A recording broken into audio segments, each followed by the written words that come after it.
This technique will work if we have x approaching positive or negative infinity, which is nice.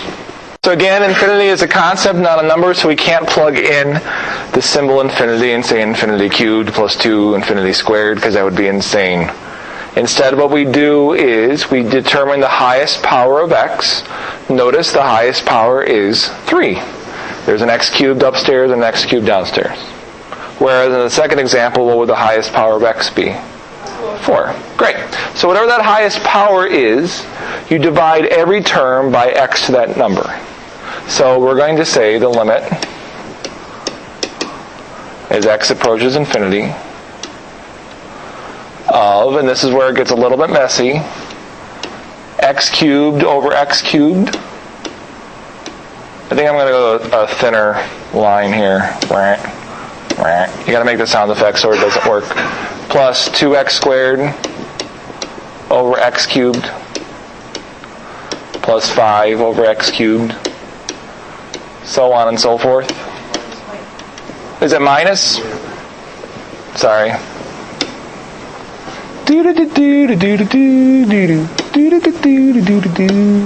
Better? I mean, I could totally tell because I did an awesome job making these PowerPoints. Because, heaven forbid, I assume that the rooms are all the same height. Thank you.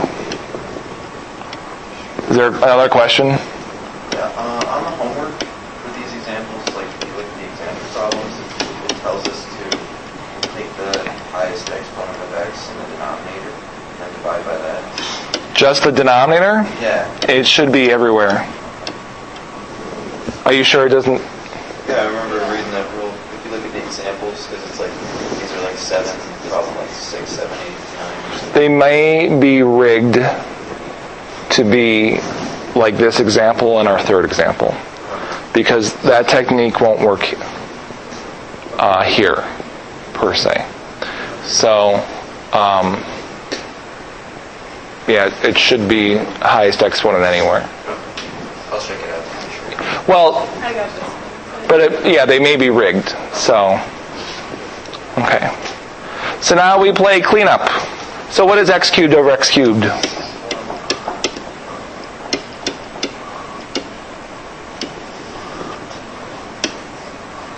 Plus 2x squared over x cubed.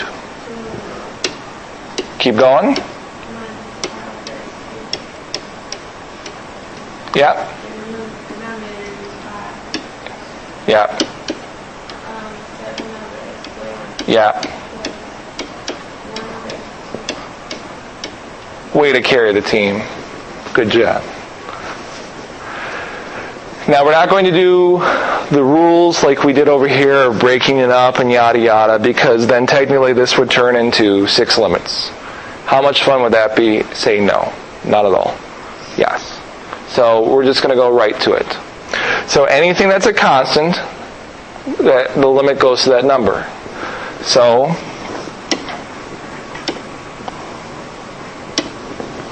So 1 goes to 1.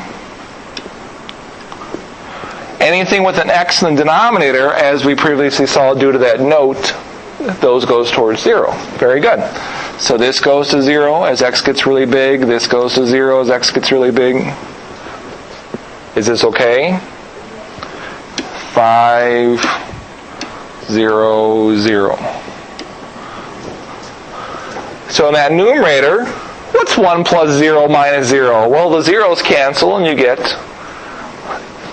downstairs 5 plus 0 more 5, 1/5. So if you may remember from 1470 when we talked about horizontal asymptotes, we said when the degree of the numerator is the same as the denominator, it's the ratio of leading coefficients, 1/5. That's where this came from. It came from limits. Okay? So in 1470 we learned the shortcut. Now we actually do the work. So if you recall your 1470 stuff, you should be able to look at this stuff and go, I know what the answer is. Okay? So let's try this next one. We're going to divide everything by x to the 4th. So if you would, divide everything by x to the fourth. So this is what I consider work. This is what I would like to see on the test and worksheets and project, if applicable.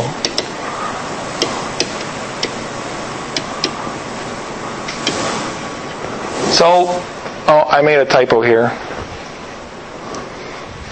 Boop.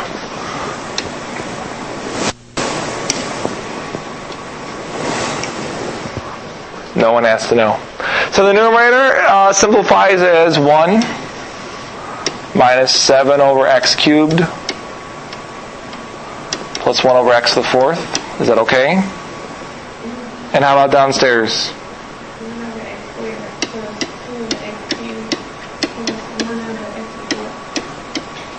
Thank you. So just like before, anything that has a 0, anything that you're dividing by the variable will approach 0. Constants approach themselves. So upstairs, what's the numerator?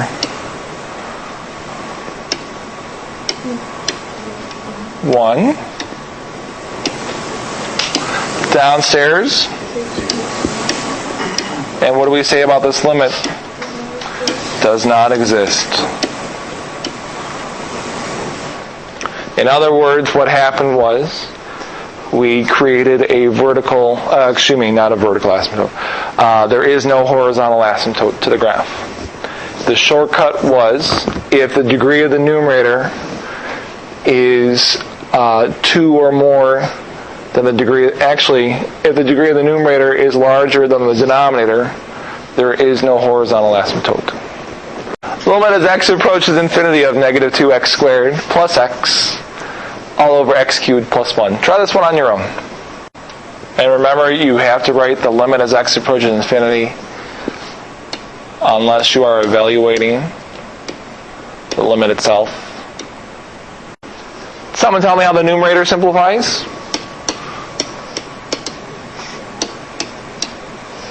Can someone tell me in louder vision? No, just simplify the variables. So like negative 2 over x.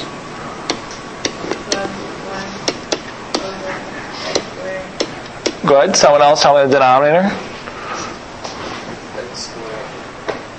X cubed. 1. Plus 1 over x cubed. Got it. We're going red. We may not be going red. Red. Bam. Negative 2 over x. Where does it go? 1 over x squared. 1. 1 over x cubed. 0 over 1 is 0. Yay. So that's the case when the degree of the numerator is less than the denominator. Your horizontal asymptote is at y equals 0. When the degree of the numerator is less than the denominator, y equals 0 is your horizontal asymptote. If you want a review of those cases from what we did in 1470, there, I think in 1470 videos on my math page, I think there's one called Horizontal and Oblique Asymptotes. You want to watch that one. We didn't do oblique, so you can ignore that case. But they're all right there for you. All right.